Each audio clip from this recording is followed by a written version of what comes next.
Good morning guys. সকালের দিকে কি সুন্দর আবহাওয়াটা শুধু দেখো, আর চারিদিকে শুধু কুয়াশা আর কুয়াশা। সকালের দিকে বেরিয়েছিলাম পড়ানোর জন্য, পড়াতে যাচ্ছি তো এত পরিমাণ কুয়াশা যে কি বলবো, মানে কিছু দেখাও যাচ্ছে না আর কি। এবার ভালোও লাগছে, ঠান্ডা ঠান্ডা ওয়েদার, কি সুন্দর কুয়াশা, কারণ খুব সকাল ওঠাও হয় না আর এত কুয়াশা দেখাও হয় না, সেই কারণে ভাবলাম তোমাদের সাথেও শেয়ার করি। তাছাড়া সকালে উঠলে মাইন্ড এবং মন দুটোই ফ্রেশ থাকে, ওঠা হয় না সেটা আলাদা ব্যাপার।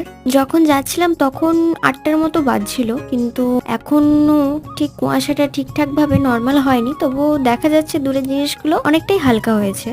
এবার আমি তোমাদেরকে আমার মায়ের হাতে জাদুর কিছু জিনিস দেখাবো। শীতকালে গাঁদা ফুলটা একদম মাস্ট, ওটা সবারই বাড়িতে বাড়িতে পেয়ে যাবে, কিন্তু আমার মা মানে যতগুলো ফুল গাছ দেখতে পাচ্ছ সমস্তটাই লাগিয়েছে এবং প্রতি বছর লাগানো হয়, কিন্তু প্রতি বছর আরো খুব সুন্দর সুন্দর ভাবে ফুল ফোটে, কিন্তু এই বছর সেরকম ফুলের কোনো গ্রোথ নেই। ভাবলাম তোমাদের সাথে শেয়ার করি।